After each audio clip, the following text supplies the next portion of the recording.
देश भर के कई राज्यों में बारिश ने कहर बरपाया है। पहाड़ों से लेकर मैदानी इलाकों तक पानी ने जनजीवन को अस्त व्यस्त कर दिया। इसी तरीके का नजारा उत्तराखंड में भी देखने को मिला। उधम सिंह नगर जिले के कई इलाके जलमग्न हो गए।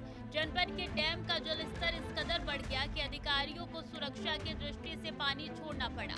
गुलर भोज डैम का भी यही हाल रहा। लगातार बारिश और पानी के बढ़ते स्तर ने डैम के आसपास की सड़कें और बाजार को अपनी चपेट में ले लिया। बारी बारी से बारिश और डैम से छोड़े गए पानी के कारण शहर की मुख्य सड़कें जलमग्न हो गई। हर तरफ पानी ही पानी दिखाई दे रहा है। लोगों को आवाजाही में भारी परेशानियों का सामना करना पड़ रहा है। बाजार, सड़कें और नाले पूरी तरीके से पानी में बह गई है। लगातार बारिश के कारण डैम का जलस्तर बढ़ गया था। सुरक्षा की दृष्टि से सामान्य स्थिति बनाए रखने के लिए हमने डैम से लगभग 6 इंच पानी छोड़ा। फिलहाल पानी खतरे के निशान से नीचे है। जैसा कि आपको पता है कि बौर जलाशय के कैचमेंट एरिया में कल रात से ही वर्षा हो रही है और निरंतर जो है हमारे बौर नदी में और हरिपुरा में जो नदी आती है भखड़ा नदी, उससे लगातार इसमें पानी आ रहा है।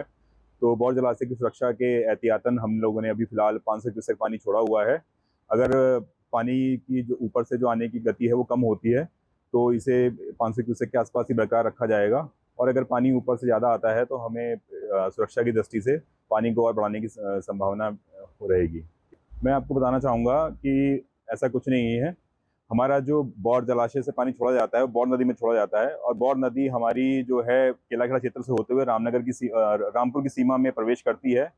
तो इसमें डरने की कोई आवश्यकता नहीं है। रुद्रपुर क्षेत्र हो या गदरपुर क्षेत्र हो, बाजपुर क्षेत्र हो, बौर जलाशय से इन तीनों क्षेत्रों में कहीं भी पानी की जाने की कोई संभावना नहीं रहती है। अभी पानी मिल पाई है? पहाड़ में अभी लगातार बारिश जारी है, हल्द्वानी क्षेत्र में भी लगातार बारिश जारी है। तो आगे हम लोग यहाँ पे अपनी निरंतर निगरानी बनाए हुए हैं। जैसी भी आवश्यकता पड़ेगी उसी अनुसार कार्रवाई अमल में लाई जाएगी। स्थानीय लोग और प्रशासन दोनों ही जलस्तर बढ़ने की स्थिति पर नजर बनाए हुए हैं। जलाशय और आसपास के इलाकों में हालात सामान्य नहीं है। अगर बारिश इसी तरीके से जारी रहे तो और अधिक इलाकों में बाढ़ और सड़क अवरोध होने की आशंका है। सुरक्षा के मद्देनजर प्रशासन ने लोगों से सतर्क रहने और अनावश्यक बाहर निकलने से बचने की अपील की।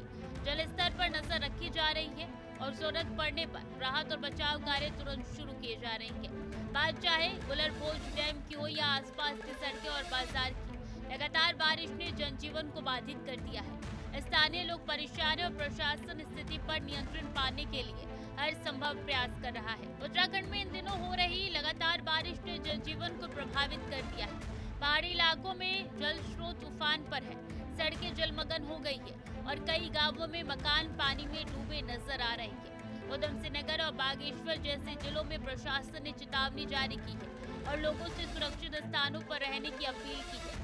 बारिश के चलते भूस्खलन और बाढ़ का खतरा बढ़ गया है, इसलिए स्थानीय लोगों को घरों से अनावश्यक बाहर ना निकलने की सलाह दी जा रही है। सभी नागरिकों से अनुरोध की गई है कि वो प्रशासन की हिदायत का पालन करें और अपने और परिवार के जीवन की सुरक्षा को प्राथमिकता दें। उत्तराखंड में मौसम विभाग अलर्ट के बाद लगातार कुछ दिनों से हो रही वर्षा से लोगों का जो जनजीवन है वो अस्त व्यस्त हो गया है। बात अगर उधम सिंह नगर के गुलरबोझ बौर जलाशय की करें तो लगातार कुछ दिनों से हो रही वर्षा से मैदानी और पहाड़ी इलाकों में जल स्तर वो बढ़ गया है। और अगर बात बौर जलाशय की करें तो गुलरबोझ बौर जलाशय की कैपेसिटी को देखते हुए जो जेई हरपाल सिंह जी हैं, उन्होंने धीरे धीरे नदी नालों में बौर जलाशय का पानी छोड़ दिया है ताकि कोई खतरे की स्थिति ना पैदा हो। अब देखना ये होगा कि मौसम कब तक परिवर्तन हो पाता है और पानी का स्तर बढ़ता है या कम होता है। ये तो आने वाला वक्त ही बता पाएगा। अपने सहयोगी देव के साथ मैं जय कुमार, टीवी 100 दिनेशपुर।